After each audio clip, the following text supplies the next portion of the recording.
rádio e a TV Brasil Espírita apresentam o Evangelho segundo o Espiritismo e sua simplicidade. Apresentação: César Perry.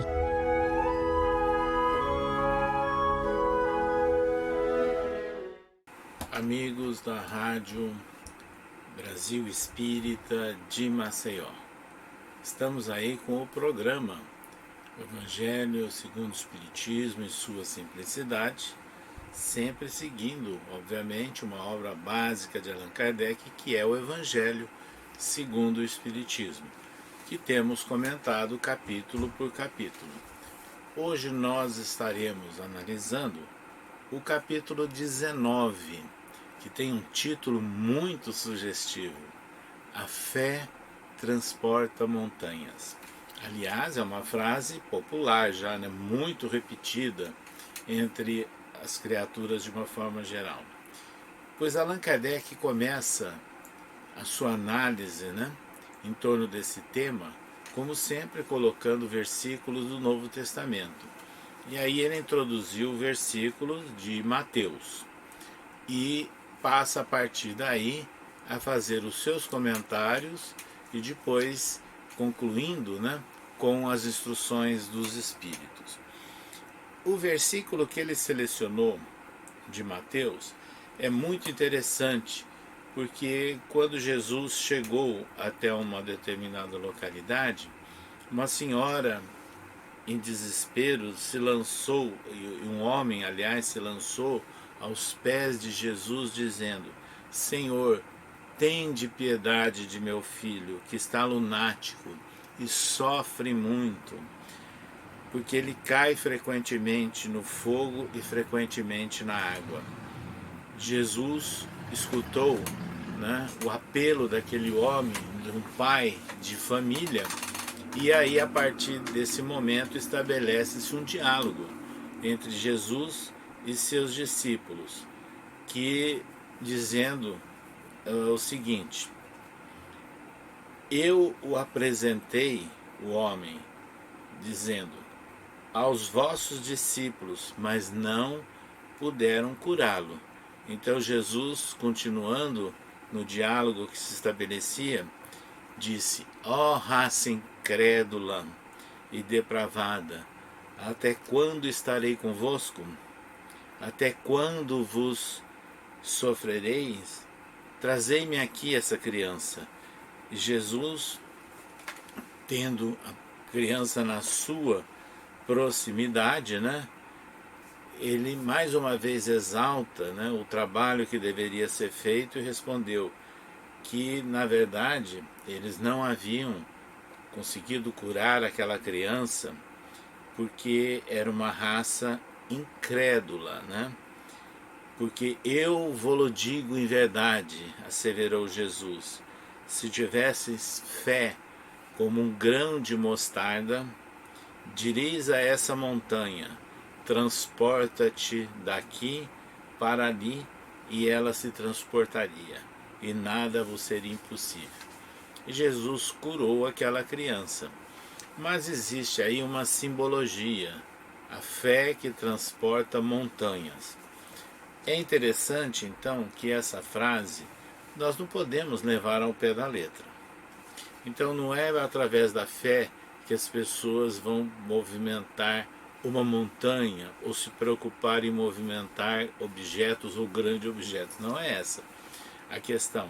A montanha aí simboliza um amontoado de problemas, de dificuldades, um conjunto de resistências, de ações enganosas e que atrapalham a vida das pessoas.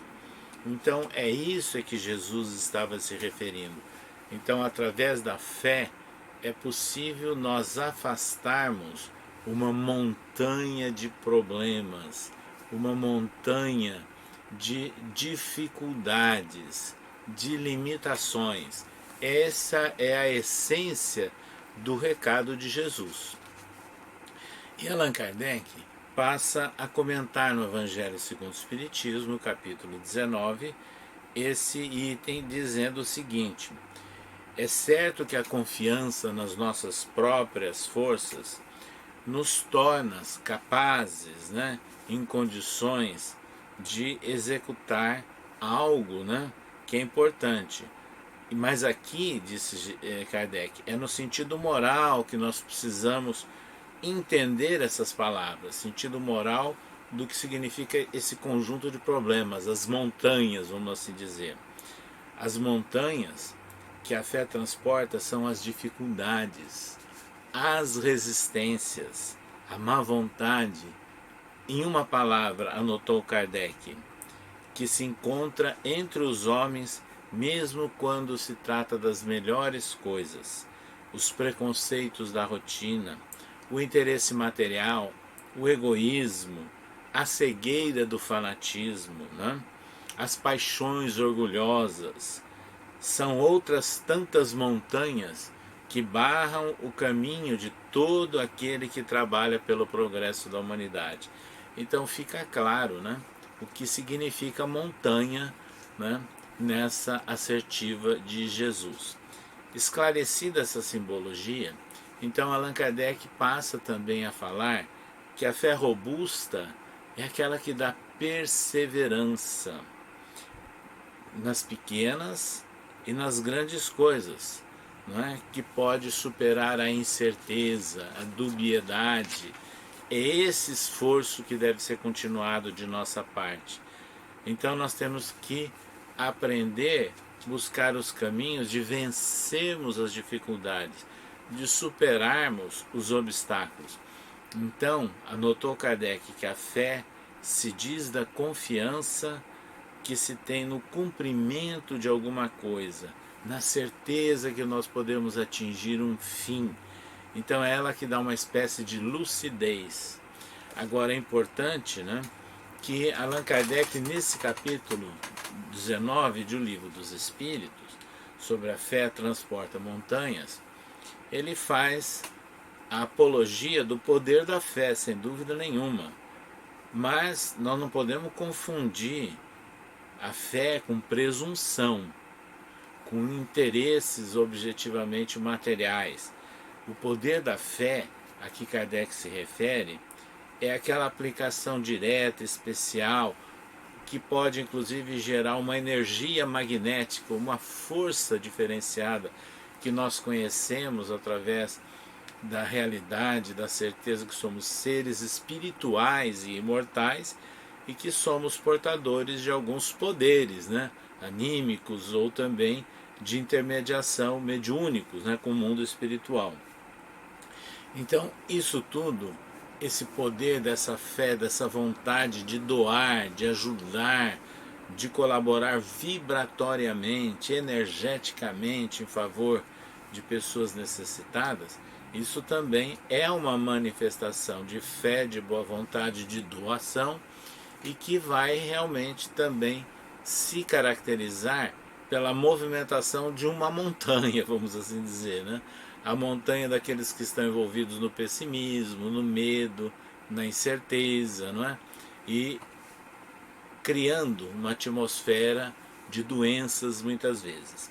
Mas Allan Kardec, ele faz aqui uma separação da fé religiosa e da fé racional.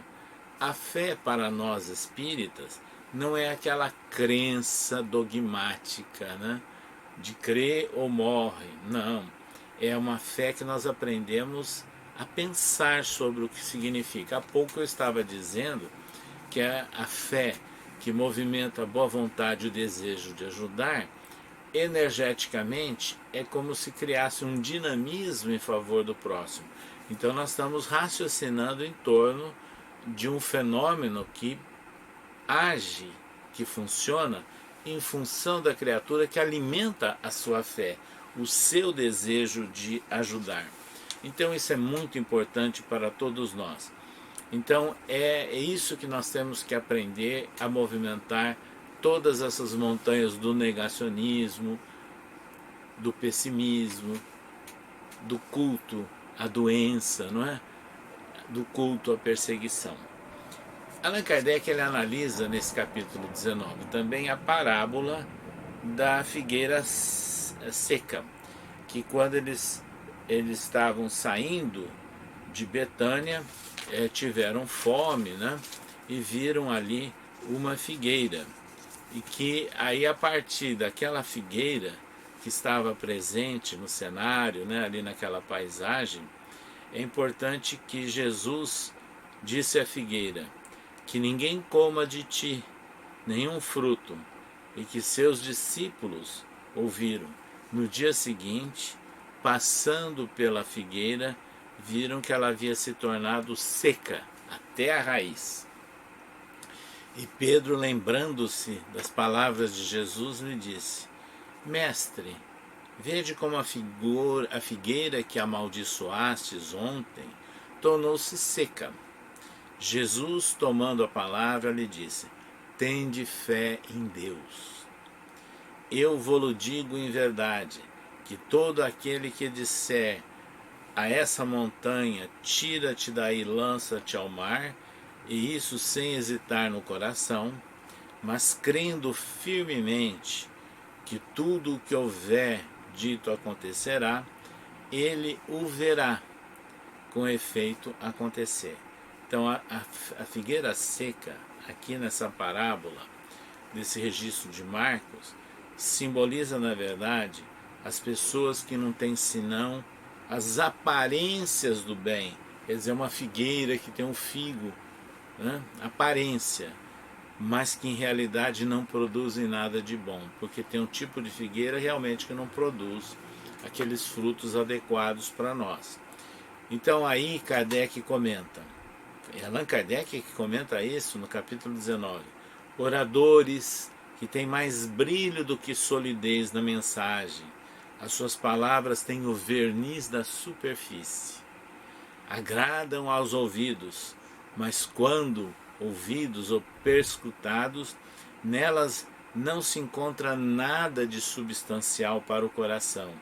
E depois de tê-las ouvida, pergunta-se, qual proveito se tirou disso? Não é? Então é aquela famosa frase, a pessoa falou bonito, que beleza.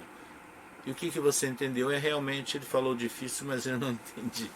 Então é exatamente aquilo que Kardec comenta aqui, especificamente registra nessa análise da parábola da figueira seca. Então é esse símbolo.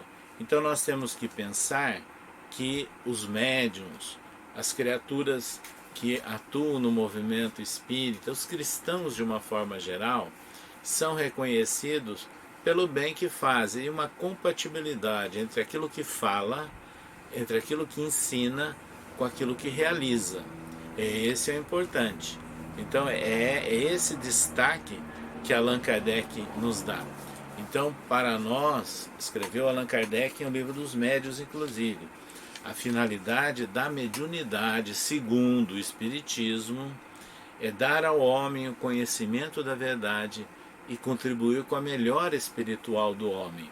Então, as nossas ações na mediunidade, na oratória, no aconselhamento, né, tem que ser de compatibilidade com o esforço da pessoa em melhorar a si próprio e contribuir, né, com essa orientação para os outros. Mas lembrando que a sua vida passa a ser um espelho, né? Então isso é de fundamental importância nessa análise que Allan Kardec fez da parábola da figueira seca. É interessante que Allan Kardec coloca aqui entre as instruções espirituais uma mensagem assinada por José, um espírito protetor, né, falando sobre a fé, mãe da esperança e da caridade. E ele começa dizendo assim, a fé, para ser proveitosa, deve ser ativa, não deve se entorpecer, mãe de todas as virtudes que conduzem a Deus, deve velar atentamente pelo desenvolvimento das filhas que dela nascem, quer dizer, a esperança e a caridade. Aliás, o apóstolo Paulo sempre falava da fé com obras, e não daquela fé de bater no peito e de seguir rituais e compromissos de aparência religiosa, mas da ação. Então a fé tem que se caracterizar no culto, na prática da esperança e na execução da caridade. E caridade é o exercício do respeito ao próximo como a si mesmo. É isso que é importante nós lembrarmos. Então o Espírito, José, ele conclui dizendo: tende, pois, a fé em tudo o que ela tem de bom e de belo, na sua pureza e na sua racionalidade. Lembrando que para nós espíritas, a fé verdadeira é aquela que pode encarar a razão em qualquer época da humanidade. Então a fé que é trabalhada no Espiritismo não é a fé dogmática de uma crença pura, não é? Como resultado de uma manifestação de autoritária, de outro determinando a vida do próximo. Não é isso. É a fé que é resultante das reflexões, da análise, do pensamento, com base na compreensão do Evangelho de Jesus à luz do Espiritismo, e que se concretiza com a ação. Pois bem, então esse Espírito José nos deu essas informações que são extremamente importantes para nós. E agora, Allan Kardec, ele conclui esse capítulo 19 também com uma mensagem assinada por um espírito protetor, desenvolvendo a questão da fé divina e a fé humana. E aí o espírito passa a lembrar que a fé é um sentimento inato do homem. Então nós encontramos isso lá nos albores, né, da civilização humana, em todas as épocas. Até nos seres mais primitivos há algumas manifestações de fé, realmente de acordo com a condição evolutiva deles. Mas a destinação futura da fé é aquela que brota da consciência, que com base na consciência e no compromisso e na responsabilidade, nós vamos então aprimorando as nossas faculdades mentais, espirituais e corporificando com a ação, com o trabalho. É isso que é importante. Então essa fé, né, que está embutida no espírito humano, ela vai sendo trabalhada ao longo das nossas experiências reencarnatórias. É isso que o Espiritismo nos fala, né? Porque nos dá certeza da imortalidade da alma e nos mostra que nós somos seres reencarnados. Então a fé não foi compreendida até há pouco tempo pelo homem de uma forma geral, porque acreditava nessa fé religiosa dogmática. Mas o Cristo, ele propôs uma fé como uma alavanca poderosa de impulso, né? Ligada à esperança, à prática da caridade, ou seja, um exercício de renovação, de transformação, de superação. Isso é movimentação. Então a fé humana, com base nas orientações do Espiritismo, assentado no Evangelho de Jesus, ela tem a centelha divina, tem a sua base divina, mas ela é esclarecida de uma forma diferente daquela que é apenas imposta. Então nós temos que lembrar que muitas pessoas, os apóstolos, fizeram milagres, eles nem imaginavam, viam Jesus fazer, mas não imaginavam que poderiam fazer, e o fizeram. Nós temos quantas pessoas que através da sua fé, da confiança e da esperança colaboram com os tratamentos médicos, né, a que são submetidos. Então essa movimentação de energias positivas nossas contribui para a nossa melhoria da qualidade de vida, da nossa compreensão espiritual da vida e da nossa própria existência.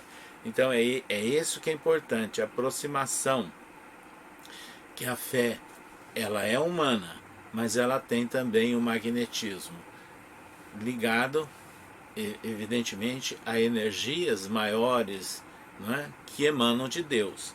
Então o magnetismo é uma das provas do poder da fé. Então quando nós nos expomos a orar, irradiar, vibrar pelas pessoas que estão longe à distância, quando nós impomos as mãos né, para a transmissão de um passe, ou quando nós dedicamos uma palavra de bom ânimo, de orientação, de estímulo às pessoas, nós estamos criando uma atmosfera fluídica, magnética, positiva, saudável. Isso gera uma movimentação, gera uma ação energética muito boa para as pessoas. Então é essa a ideia que nós temos que lembrar. A fé é humana, a fé é divina também, mas se todos nós encarnados estivermos envolvidos com esse desejo de melhoria, de transformação, nós vamos movimentar uma grande força interior que nós temos. E nós podemos então colocar a vontade, a nossa vontade a serviço dessa força, que passa a ser uma alavanca. Então, com base nisso, né, com o desenvolvimento das faculdades humanas, agilizando essas forças que nós temos, é que nós podemos mais uma vez voltar a aquele ensino de Jesus da fé que transporta montanhas. E aí então nós verificaremos que efetivamente nós, seres espirituais encarnados, temos potencial, temos condições, com base na nossa boa vontade, o nosso desejo de melhorar, de transformar, de afastar montanhas de enganos, de dúvidas, de pessimismo, de descrença, de enfermidades, e colocarmos no lugar a fé ativa, de movimentação de forças ou de energias boas, de paz e de equilíbrio. Essa é a fé que transporta montanhas, que foi anotado por Evangelista e que é discutida e detalhada por Allan Kardec no capítulo 19 do Evangelho segundo o Espiritismo. Até um próximo programa.